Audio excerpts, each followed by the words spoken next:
¿Cómo evangelizar? Nuestro Señor Jesús nos dio algunos consejos que debemos prestar atención cuando vamos a evangelizar. Quiero compartir desde Mateo capítulo 10, versículo 1, las enseñanzas que nuestros niños están viendo en la escuela bíblica de vacaciones. ¿Cuál es el tema de la escuela bíblica de vacaciones? A ver. Discípulos de Jesús. ¿Alguien ya se sabe los nombres de los discípulos? ¿Cuántos discípulos tenía Jesús? No, tenía muchísimos. ¿Cuántos apóstoles tenía? Ahí sí, 12 apóstoles. En Mateo 10 dice desde el versículo 1: entonces, llamando a sus 12 discípulos, les dio autoridad sobre los espíritus inmundos para que les echasen fuera y para sanar toda enfermedad y toda dolencia. ¿Cuántas cosas vemos aquí? ¿Verdad? Primero, Jesús les da ¿qué cosa? Autoridad. Sin la autoridad de Jesús, hermanos, no somos nada y no podríamos hacer nada. Saldríamos corriendo como los hijos de un tal Esceva ahí en el libro de Hechos de los Apóstoles, que salieron golpeados y desnudos cuando el demonio los atacó, ¿verdad?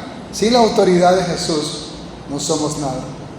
Por eso Él dijo: recibiréis poder cuando venga sobre vosotros el Espíritu Santo. Y también dijo: toda potestad me ha sido dada, por tanto vayan y hagan discípulos. Él nos dio esa autoridad. Miren, les dio autoridad sobre los espíritus inmundos para que los echaran fuera. Si usted es un discípulo de Jesús, usted tiene que creer esta palabra, que usted tiene autoridad sobre los espíritus inmundos para echarlos fuera. Así que no diga tengo miedo, llamen al pastor. No, usted ha recibido poder y autoridad.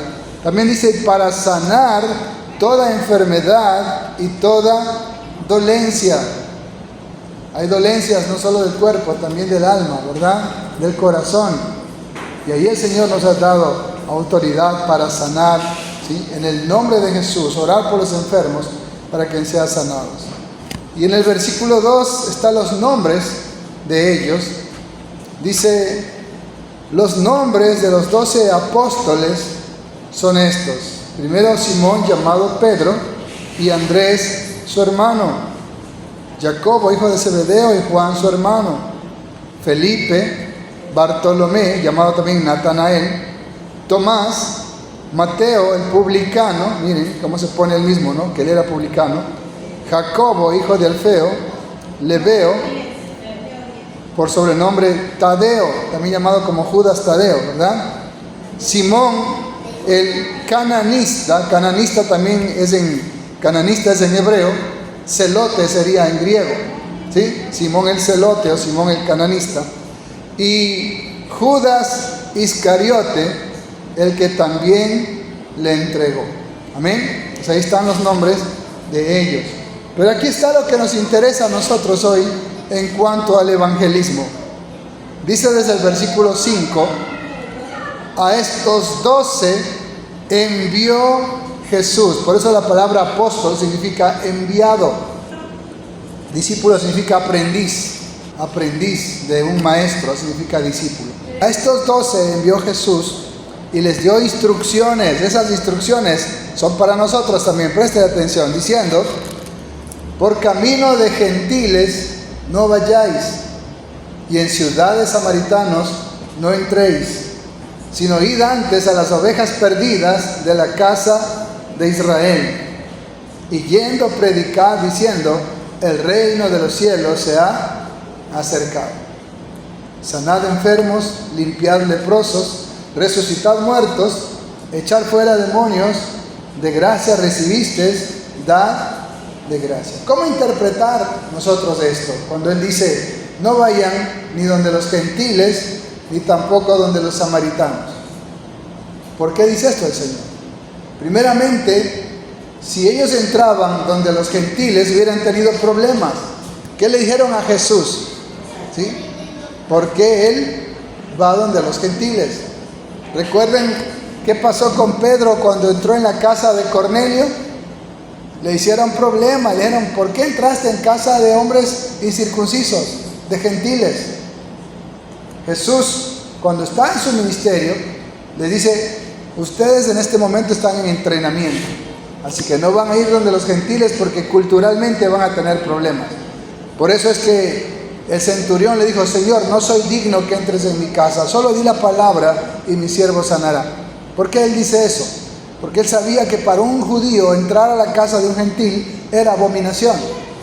Lo consideraban como alguien inmundo. Entonces no iban a entrar allí. Entonces Jesús en esa capacitación está diciendo: no vayan donde los gentiles para que no tengan problema. Tampoco donde los samaritanos, porque eran odiados los samaritanos y se odiaban mutuamente. Está diciendo: los samaritanos no los van a recibir, ¿sí? Porque se odiaban mutuamente. Había ese regionalismo, ese racismo y todo lo demás. Dice: sino id antes a las ovejas perdidas de la casa de Israel. ¿Cuáles son las ovejas perdidas de la casa de Israel? Las 12 tribus que estaban dispersas. En otras palabras, él está diciendo: vayan al pueblo de Abraham, vayan a los escogidos, vayan al pueblo de la circuncisión, primeramente. Por eso dice en Romanos, ¿verdad?, que la salvación es por medio de la fe, ¿sí?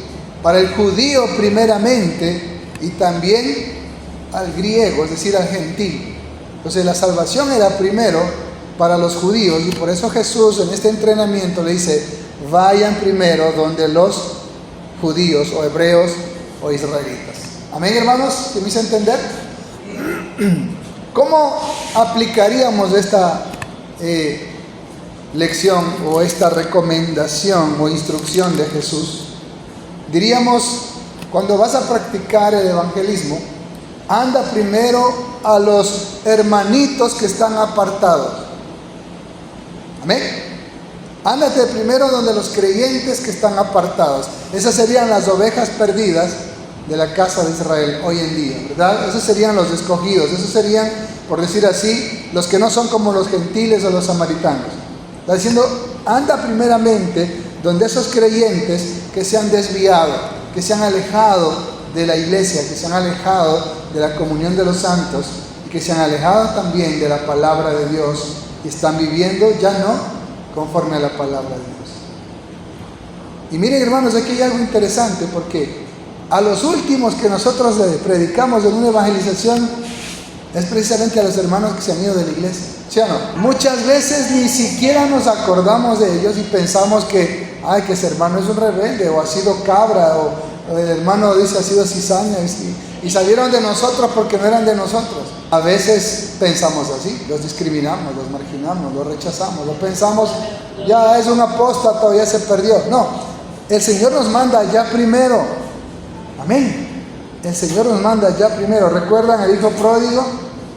Son hijos pródigos que necesitan venir a la casa del Padre. Entonces, en el contexto de Jesús, Él está diciendo: para que no tengan problemas culturales, para que no tengan problemas con la tradición, con la forma de vida de aquel entonces, no vayan ni donde los gentiles ni donde los samaritanos, sino a las ovejas perdidas de la casa de Israel. Hoy nosotros podríamos, en nuestro contexto, decir: vayan primero donde los creyentes que están apartados. Así como acá los judíos que estaban en la diáspora o se habían quedado del cautiverio, dispersos por todas las naciones. Él está diciendo: vayan primero a ellos. Por eso Pablo, cuando llega a Roma, le dice: primeramente a ustedes tenía que predicarles el evangelio. Primerito a ustedes. Pero como ustedes lo han rechazado, me voy a los gentiles. Y ahí, bravísimos, casi que no le hicieron a Pablo. Entonces Pablo iba primeramente a los judíos a predicarles. Cuando ellos rechazaban el evangelio, iba a los gentiles. Hoy nosotros aplicaríamos esto: primeramente vamos a los creyentes que están, como dice aquí, dispersos, que están alejados, las ovejas perdidas de Israel, pero que son ovejas, ¿sí? Solo que están dispersados. A ellos primeramente, ¿sí? Empieza a poner en lista algunos hermanos que hoy no están viniendo acá, ¿verdad? Ciertamente, creo que a veces todos necesitamos arrepentirnos, ¿verdad? Todos necesitamos escuchar ese mensaje de arrepiéntanse. ¿Cuál fue el mensaje para los judíos? Arrepiéntanse. ¿Cuál fue el mensaje para los gentiles? Arrepiéntanse y conviértanse al Señor. Conviértanse del judaísmo de la circuncisión de la ley a la gracia, a Cristo. Conviértanse, en el caso de los gentiles, del paganismo, ¿a qué? A la verdad de Dios. Amén. ¿Y qué dice también el versículo 7? Y yendo a predicar, prediquen diciendo, el reino de los cielos se ha acercado. Amén. Ellos esperaban un reino, ¿sí? Ellos esperaban al Mesías. Ellos esperaban que Dios instaurara un reino más poderoso y más grande que el de David, que el de Salomón, ¿sí? Ellos esperaban ese reino, pero no entendían que ese reino era espiritual y no terrenal, ¿sí? Por eso cuando Jesús resucita le preguntan, ¿vas a instaurar el reino de Dios en este tiempo? ¿Vas a restaurar el reino de Dios, el reino de Israel en este tiempo? ¿Y qué dice el Señor? A ustedes no les toca saber eso, sino a vuestro Padre, ¿sí? Ustedes me serán testigos de Jerusalén, Judea, Samaria, hasta lo último de la tierra. Miren, aún los discípulos del Señor, que eran judíos, estaban con esa misma mentalidad. ¿En qué momento vas a restaurar el reino de Israel? ¿En qué momento somos una nación independiente? ¿En qué momento nos liberamos de nuestros enemigos? Lo que ellos no entendían es que Jesús no venía a liberarnos de la esclavitud de Roma, sino de la esclavitud del pecado. No venía a liberarnos del César, sino de Satanás y sus huestes. Lo que ellos no entendían. Amén. Era una liberación primeramente espiritual. Una liberación primeramente en tu mente, en tu corazón. Donde dice, renuévense en el espíritu de vuestra mente. Era romper esas cadenas, esas ataduras que Satanás había puesto. Eso significa el reino de los cielos se ha acercado. ¿Qué significa el reino de los cielos se ha acercado? Un reino que estaba lejano, imposible de alcanzar, más aún para los gentiles. Dice, eran extraños, sin Dios y sin esperanza en el mundo, lejanos y alejados del reino y las promesas, pero en Cristo hemos sido reconciliados y hemos sido acercados a Dios. Por eso Él dijo, yo soy el camino, nadie viene al Padre si no es por mí. Eso significa que el reino de los cielos se ha acercado, significa que ese reino ahora es, por decir así, alcanzable para nosotros a través de Jesucristo. Ese reino es accesible para nosotros a través de Jesucristo, cuando antes era imposible. ¿Por qué? Romanos 3:23, por cuanto todos hemos pecado y estamos destituidos de la gloria de Dios.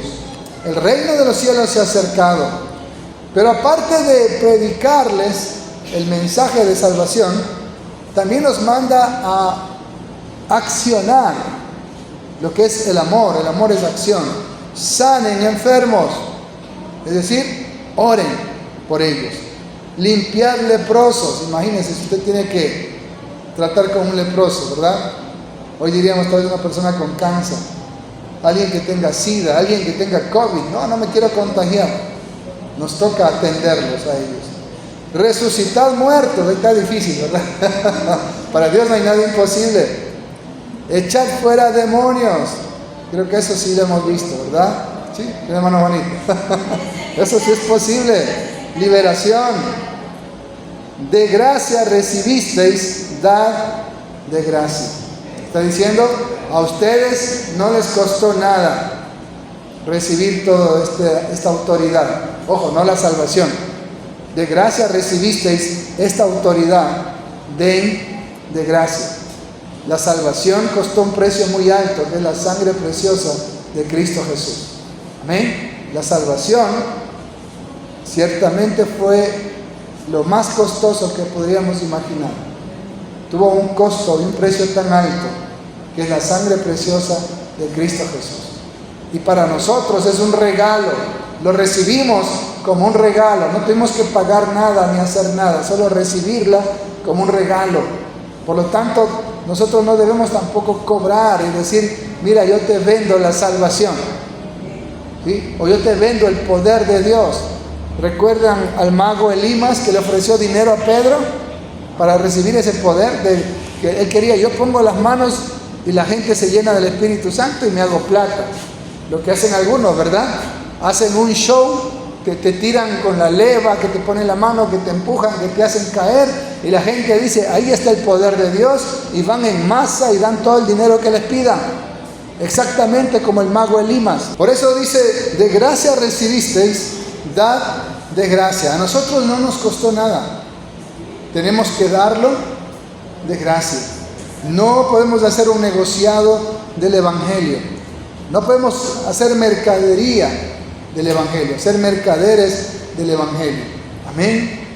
El mago Elimas quería el poder de Dios para ahora sí decir, bueno, ¿quién quiere el poder del Espíritu Santo? Y yo le doy. Pongo la mano y ahí le pasa de todo. Y eso es lo que vemos hoy en muchas iglesias de apostasía, donde ellos venden, por decir así, hacen negociado con la fe. Pero también no podemos vender la salvación. Pero hay gente que sí lo hace, ¿sí? Hace muchos años atrás, el catolicismo romano tenían la venta de indulgencias. Con ese dinero de la venta de indulgencias construyeron su capilla de San Pedro y todo lo que tienen hoy en el Vaticano. Se metían cantidades de dinero de todos los países donde tenían influencia. El catolicismo es el que ponía a los reyes y a las autoridades y hacía lo que mejor le parecía. Amén. Y hacían negociado con la venta de indulgencias. Vendían la salvación. Amados hermanos, la salvación es por gracia. Por eso dice, de gracia recibisteis, dad de gracia. ¿Qué más dice? El 9. No os proveáis de oro, ni plata, ni cobre en vuestros cintos, ni de alforja para el camino, ni de 2 túnicas, ni de calzado, ni de bordón, porque el obrero es digno de su alimento. Amén. ¿Qué significa esto? No te preocupes por andar cargando mucha plata. Y a veces cuando salgo hasta el celular dejo, ¿sí? No te preocupes por, ay, no tengo dinero o tengo que llevar bastante dinero para ir a hacer misiones. Olvídate de esa parte. Ay, es que no tengo ropa, no tengo 2 túnicas, ¿cómo me voy? Él dice, no te preocupes ni por la ropa, ni por la plata, ni por el calzado, ni el bordón. No te preocupes por nada de esas cosas, ¿sí? Porque Dios va a proveerte, porque el obrero es digno de su salario. Está diciendo, si tú trabajas, dice la Escritura, que ningún trabajo en el Señor es en vano. Y cuando tú das para el Señor, dice que Él también te dará apretado, remecido, ¿sí? En tu regazo, ¿verdad? Entonces, Dios promete suplir nuestras necesidades. Cuando dice el obrero es digno de su salario, ¿obrero de quién somos? Del Señor. ¿Nos robará el salario? Claro que no. Él es fiel, Él es bueno. Entonces Él nos va a proveer. Así que no pongas como excusa la falta de dinero o la falta de recursos, ni tampoco te afanes por ser cómodo. Decir, no, pues que tengo que llevar una buena plata para la colita, para esto, para el otro, ¿verdad? Está diciendo no. Si es posible que sea como, y si tienes que ese día ayunar, pues tendrás que ayunar. Y si tienes que ese día vigilar, no dormir, pues tendrá que ser así. Pero tienes que, no es que ya son las 12 de la noche, el demonio no sale de ese endemoniado, ya me voy a la casa. Pues ahí te amaneces, el demonio saldrá. Y toca hacer eso, hermano. Amén. ¿Sí?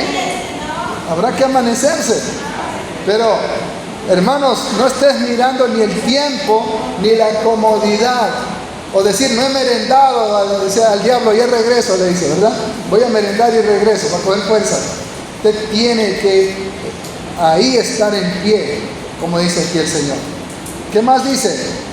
En el 11.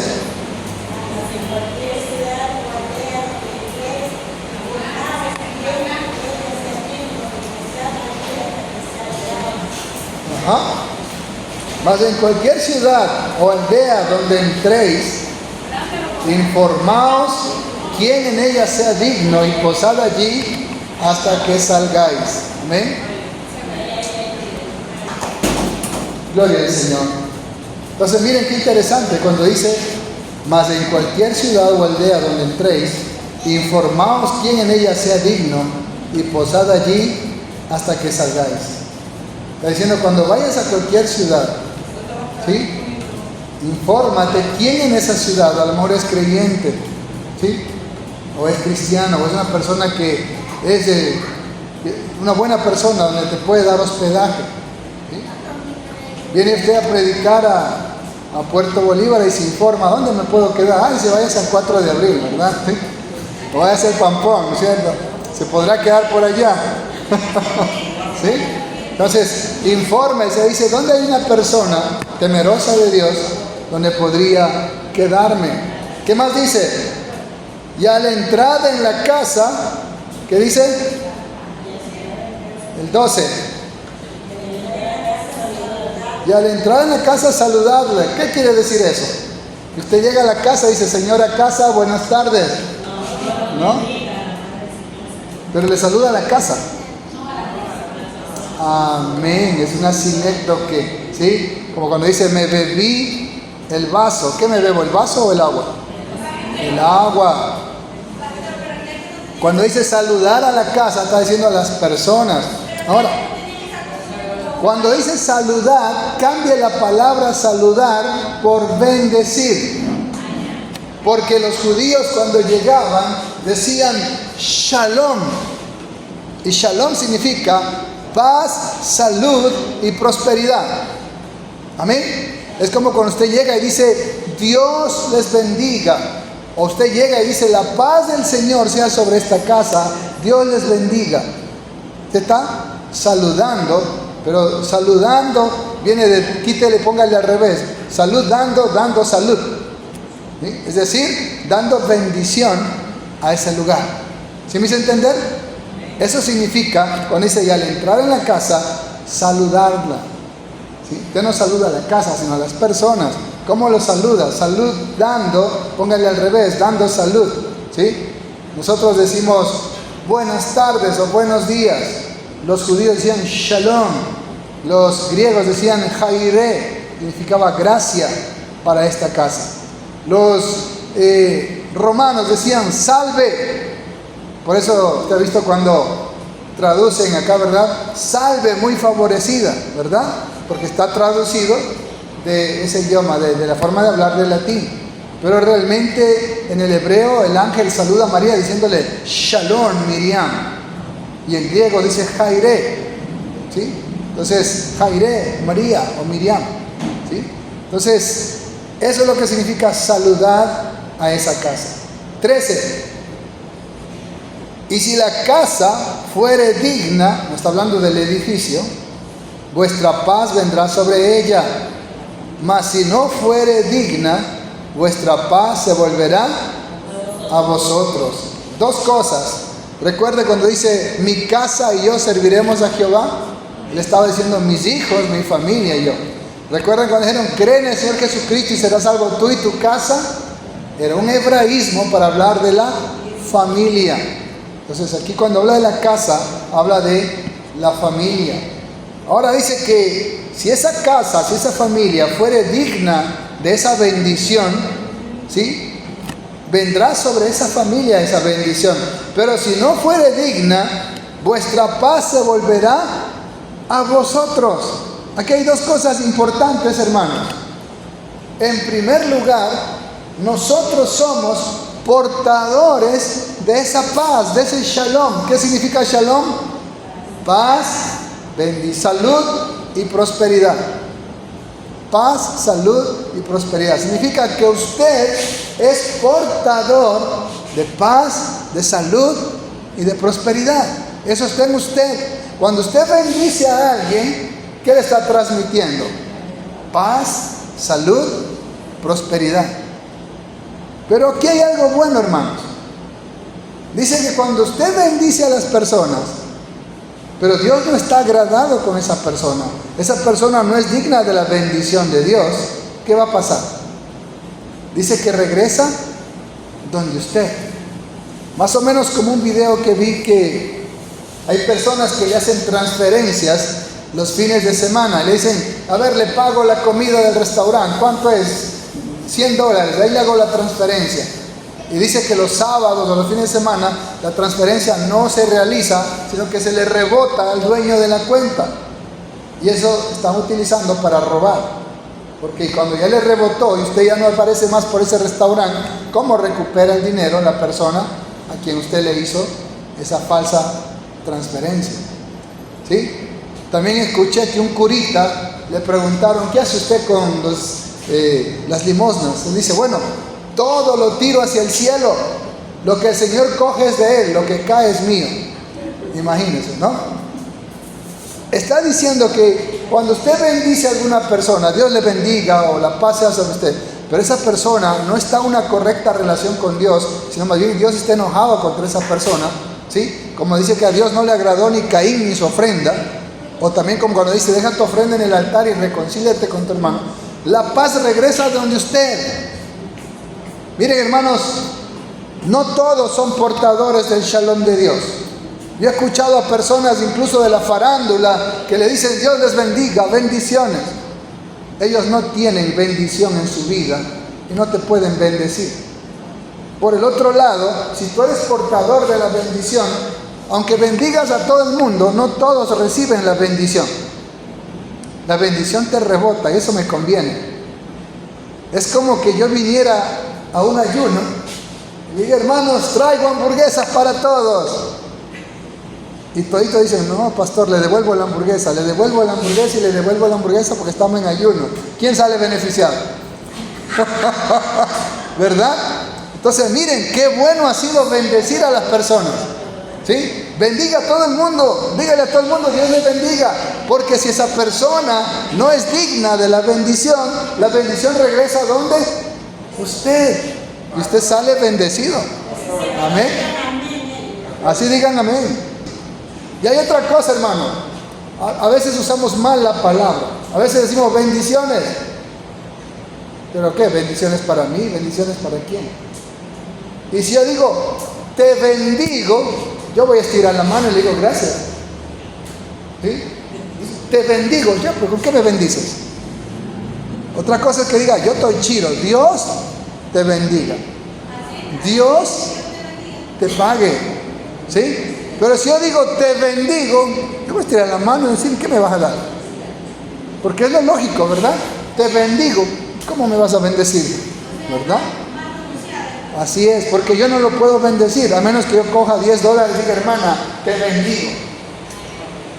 Lo que yo tengo que decir es, Dios te bendiga, porque Él es el dueño de todas las bendiciones inagotables, ¿sí? Y a Él no le faltan bendiciones, es el dueño del oro y de la plata. Entonces, miren, hermanos, cualquier lugar que usted vaya, bendiga a esa familia, diga la paz del Señor, el shalom de Dios, la bendición, la salud, la paz sea sobre esta casa.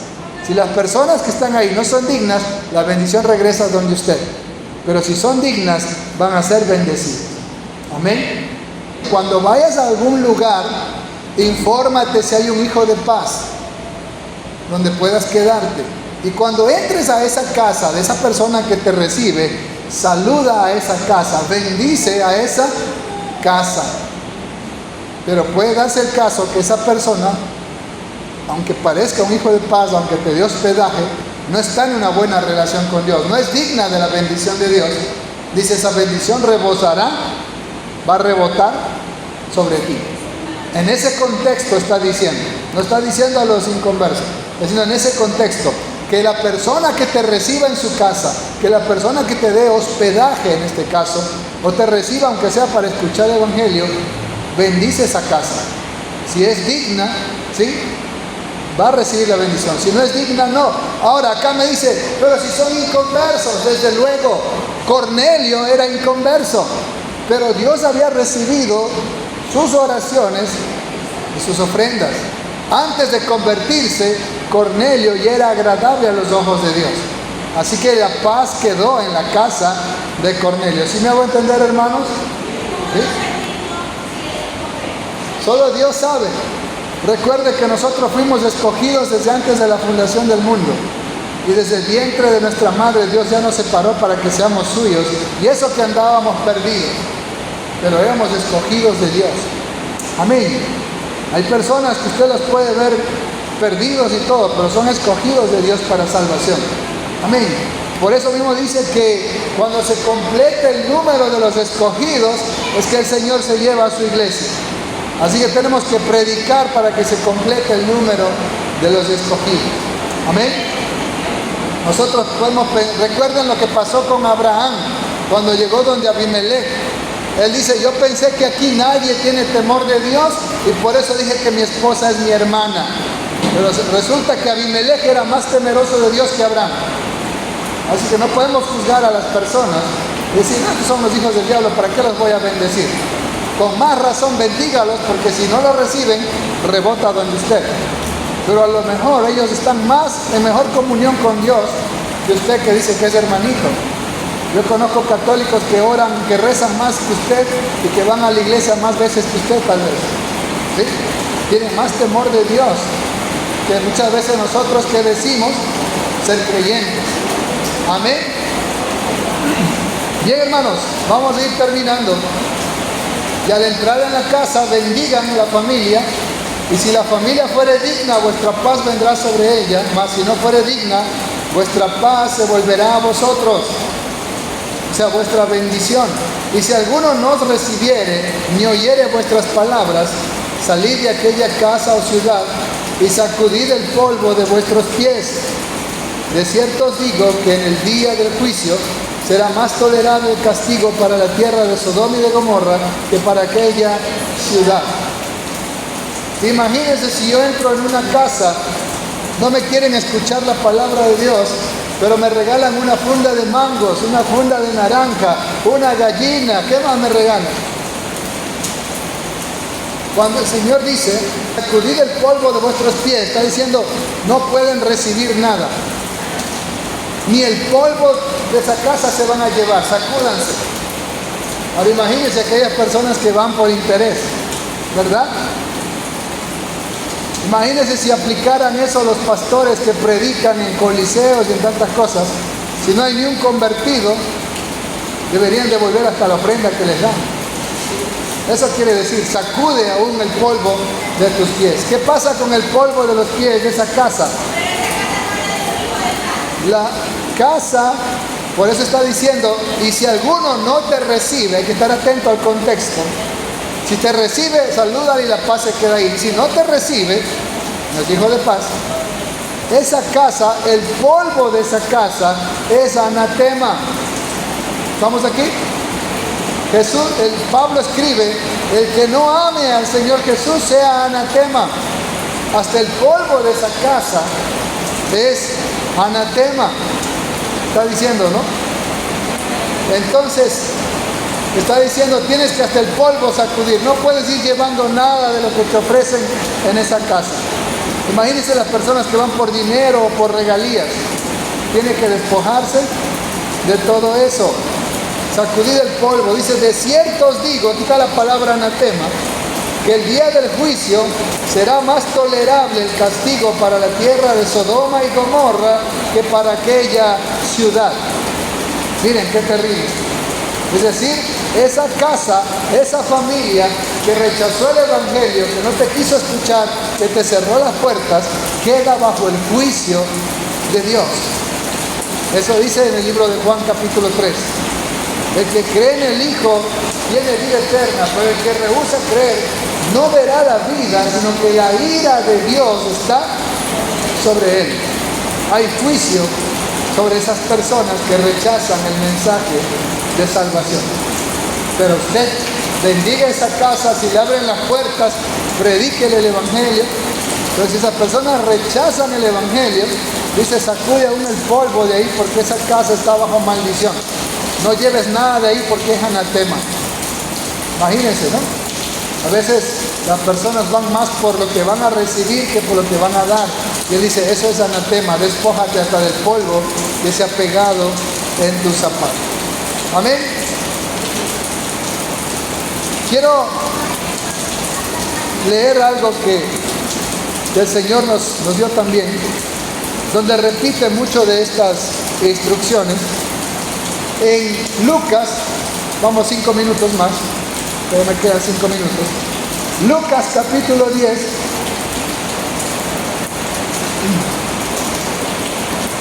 ¿Ya lo tiene? Lucas 10 dice, Después de estas cosas, designó el Señor también a otros. ¿Cuántos dice? ¿Cuántos mandó la primera vez? Ahora, ¿cuántos manda? 70 más 12. ¿Cuántos discípulos tenía Jesús? Ajá. ¿Cuántos estuvieron en el aposento alto en Pentecostés? 120. Habían muchos discípulos, ¿sí? No eran solo los 12. Los 12 fueron llamados apóstoles. 70. ¿A quiénes envió? De 2 en 2. ¿Cómo enviaba el Señor? ¿Cómo van a salir ustedes los días sábados? De 2 en 2. Nunca vaya solo. Amén. Nunca vaya solo. Siempre lleve a alguien. Y por otro lado, nunca vayan más de 3, porque así comen menos.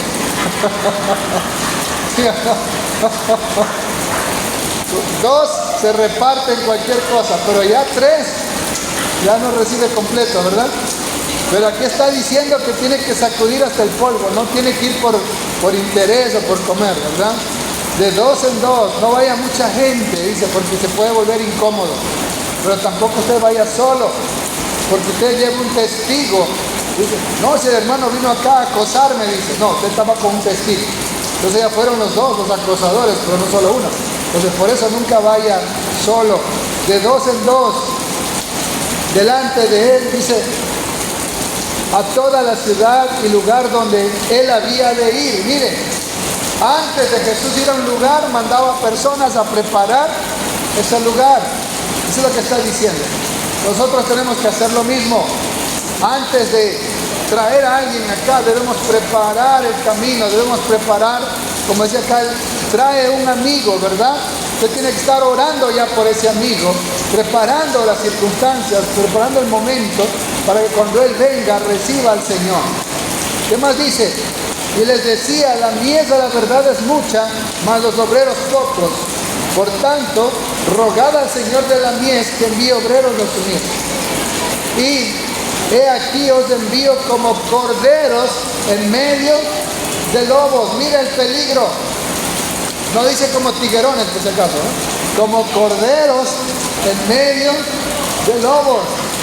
Así que tenga cuidado. Mire la comparación que hace el Señor, ¿verdad? La símil, la alegoría que hace ahí, ¿verdad? La parábola. Como corderos en medio de lobos, es una símil. Luego dice, no llevéis bolsa, ni alforja, ni calzado, y a nadie saludéis por el camino. En otras palabras, no te quedes cuchicheando o chismeando con alguien. Vas a predicar y te encuentras con el hermanito y te quedas en la conversadera. Dice, no, anda lo que fuiste, ¿verdad?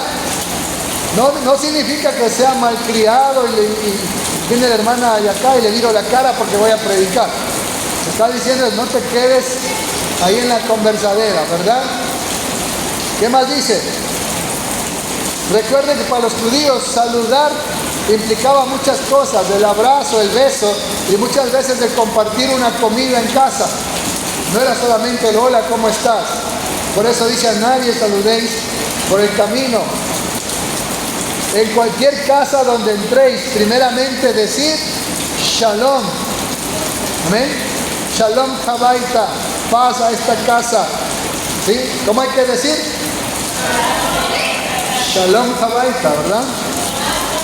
Paz a esta casa. Muy bien, ¿qué más dice?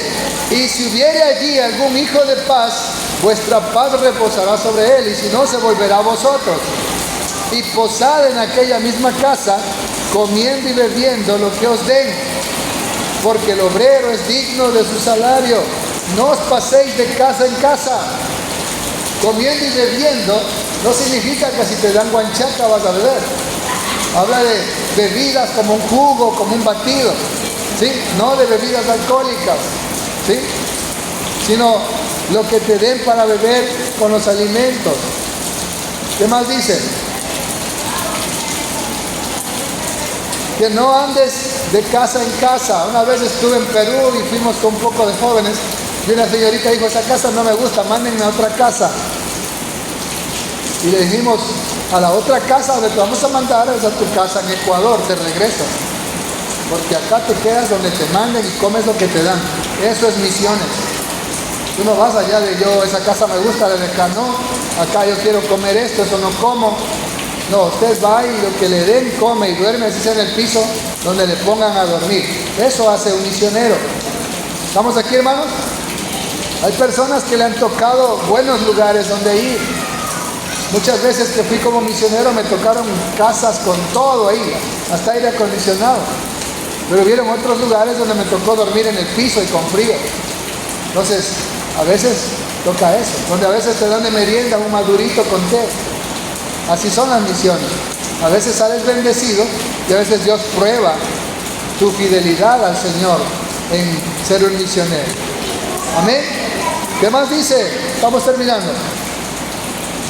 No pasen de casa en casa. El obrero es digno de su salario. En cualquier ciudad donde entréis y os reciban, comed lo que pongan delante. Así sea chicha masticada en el oriente, ¿verdad? ¿Sí? Así sea cecina que te dan en Loja hecho de guau guau. ¿Sí? Lo que te pongan, una iguana, no sé. Tienes que comer. ¿Sí? Entonces, no que eso no me gusta, ¿verdad? Una vez estuve en Loja y una señora me dio una tortilla de huevos. Y yo que me comí todito afrentosamente, le dije, ¿no tiene más? Me dice, no, el pacaso no ha puesto más. Yo dije, ¿qué será el pacaso? ¿Algún pavo? ¿Verdad? Yo decía, el pacaso debe ser algún pavo de monte, alguna cosa, ¿no? Luego me enteré que el pacaso era la iguana. Así que me habían dado huevos de iguana. Imagínense.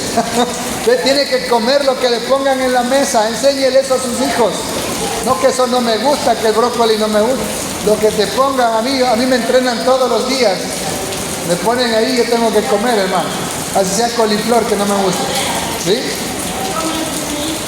El 9 dice, y sanad a los enfermos que en ella haya, y decirles, se ha acercado a vosotros el reino de Dios. Amado hermano, si usted llega a una casa y ve a un enfermo, no se haga el desentendido, ore por ese enfermo. ¿Recuerda lo que pasó con Pablo en la isla de Malta? Había un hombre, Publio, que tenía a su papá con disentería. ¿Y qué fue? Oró. El papá se sanó y trataron como a rey a Pablo. Entonces, qué importante es eso, hermano. Cuando usted vaya a una casa y ahí hay un enfermo, ore por ese enfermo, aunque nadie se lo pida. Usted diga, voy a orar por él. El Señor me manda a orar por ese enfermo. ¿Cuántos dicen amén? Pero eso sí, dígale, el reino de Dios se ha acercado. ¿Qué tiene que predicar usted ahora? Cristo viene pronto. Arrepiéntete. Amén. Dice el 10. Mas en cualquier ciudad donde entréis y nos reciban, saliendo por sus calles, decid, aún el polvo de vuestra ciudad que se ha pegado a nuestros pies, lo sacudimos contra vosotros. Pero sabed que el reino de Dios se ha acercado a vosotros. Está diciendo, aunque te rechacen, predícales. Aunque te voten, grítales de afuera más que sea, ¿verdad? El reino de Dios se ha acercado. Cristo viene, arrepiéntete.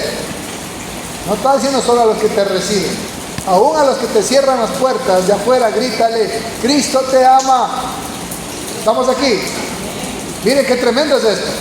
Está diciendo al que te cierra la puerta, al que te bota a la ciudad, antes de irte, no le va a decir, hijos del diablo, que los lleve el diablo, no. ¿Sí?